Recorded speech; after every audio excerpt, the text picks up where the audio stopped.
Bismillahirrahmanirrahim. Assalamualaikum warahmatullahi wabarakatuh. Pada kesempatan kali ini kita akan membahas tentang efektivitas komunikasi interpersonal. Inti komunikasi interpersonal seperti yang sudah pernah saya sampaikan bahwa komunikasi interpersonal merupakan bentuk komunikasi yang paling efektif. Kenapa efektif? Karena pesan bisa ditangkap secara menyeluruh, baik verbal maupun nonverbal. Kemudian bersifat tatap muka, sehingga terjadi proses dialogis yang sangat connected. Kemudian feedback atau umpan balik langsung pada saat itu juga. Mungkin teman-teman belum bisa membedakan feedback dan efek. Saya ulas sebentar. Efek adalah hasil dari proses komunikasi, sedangkan feedback adalah respon pada saat komunikasi itu sedang berlangsung. Jadi pada komunikasi interpersonal, feedbacknya terjadi secara langsung. Karena bersifat akrab, maka hambatan komunikasinya pun berasal dari faktor-faktor psikis seperti kontak mata, simpati, empati, toleransi, dan prasangka. Kita bahas satu persatu. Yang pertama, faktor kontak mata. Mata adalah jendela hati, di mana rasa itu berlabuh. Tatap mata lawan bicara kita, sehingga dia merasa bahwa kita sedang memperhatikan atau menyimak pembicaraannya. Kemudian matanya jangan kemana-mana. Nah, kalau sedang berbicara secara interpersonal. Kemudian fokus pada satu topik. Maksudnya kalau fokusnya ke orang itu, jangan melihat orang yang lain. Kemudian kita harus memahami bahwa tanpa berbicara pun bola mata ketika kesana kemari itu sudah merupakan, atau tatapan mata yang begini, atau tatapan mata yang begini, itu merupakan juga pesan nonverbal. Yang kedua, simpati. Simpati bukan SIM card ya. Ini simpati merupakan tenggang rasa. Rasa ini muncul ketika komunikasi interpersonal terjadi dengan orang yang hubungannya biasa-biasa, seperti teman kerja, teman sekelas, kemudian teman bisnis, kolega gitu. Kemudian komunikasi interpersonal agar efektif di antara teman-teman tersebut, maka harus punya rasa tenggang rasa dengan lawan bicara kita. Berikutnya adalah empati. Empati merupakan rasa yang lebih tinggi dari simpati. Kemampuan untuk merasakan apa yang lawan bicara rasakan. Contohnya ada orang yang sedang berduka. Kita ikut merasakan apa yang dia rasakan. Kita ke tempat orang yang sedang kena musibah, ketika mereka menangis, kita juga ikut menangis. Bukan berarti menangisnya disengaja, tapi memang kita tersentuh. Biasanya proses ini terjadi apabila komunikasi interpersonal dalam konteks hubungan yang lebih jauh, seperti persahabatan.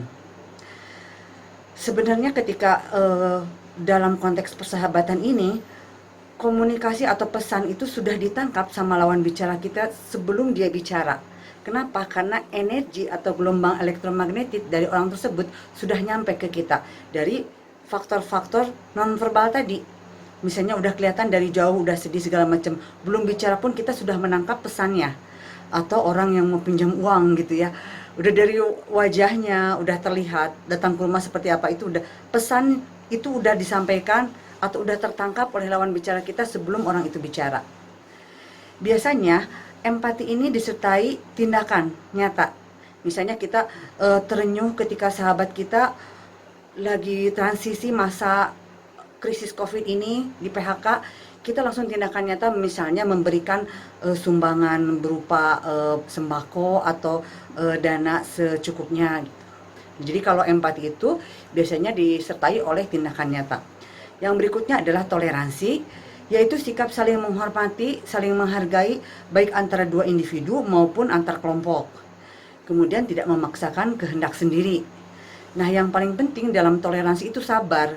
Ketika ada sesuatu yang menyentuh perasaan kita atau yang memancing emosi kita, biasanya dalam konteks ras ya, atau sara, agama, suku, sama hal-hal yang fisik seperti body shaming, itu kita harus sabar, jangan terpancing emosi. Nah, disinilah toleransi, kita harus toleransi kepada orang lain. Misalnya jangan memanggil orang lain dengan sebutan-sebutan yang kurang baik sehingga dia tersinggung, walaupun iya misalnya dia itu gemuk gitu seperti saya, gemuk sini, nggak usah gitu juga. Jadi kita harus toleransi, menghargai pendapat orang lain, menghargai privasi orang lain. Kemudian bisa menahan diri untuk tidak bertindak yang lebih ekstrim. Karena dalam toleransi ini, listening to understand not to reply. Ketika kita ada orang yang berbicara, jangan langsung menjawab atau menyela atau berkomentar, mendengarkan dulu untuk dipahami. Yang berikutnya adalah stereotip atau prasangka. Ini merupakan penilaian terhadap seseorang yang didasarkan persepsi kelompoknya. Misalnya kita langsung menjudge seseorang, wah orang Sunda mah matre misalnya, itu karena itu faktor etnis, itu adalah stereotip. Atau misalnya, wah orang etnis ini tertentu galak, wah etnis tertentu ini pelit. Nah itu adalah stereotip. Biasanya stereotip mungkin memang dalam konteks budaya. Nah itu ketakutan seseorang kepada orang lain, jadi feeling insecure kalau bahasa Inggrisnya itu, jadi merasa tidak nyaman sehingga dia takut terhadap orang lain. Sebenarnya stereotip itu ada yang positif juga gitu, tetapi mayoritas sikap stereotip itu adalah negatif karena prasangka-prasangka buruk yang didasarkan pada label atau misalnya pendapat orang lain terhadap kelompok tertentu. Contoh, kita langsung stereotip sama orang yang di nikob, wah itu teroris. Nah sekarang kan semuanya pakai nikob, mau seperti itu? Enggak juga kan. Nah itu jadi hampir 99% stereotip itu selalu negatif. Kemudian ini merupakan jadi hambatan ketika berkomunikasi secara interpersonal, karena apapun yang dia bicarakan itu tidak kita terima karena kita sudah prasangka duluan gitu sebelum dia berbicara. Ya, berikutnya akan disampaikan minggu depan. Terima kasih atas perhatiannya. Cukup sampai di sini. Assalamualaikum warahmatullahi wabarakatuh.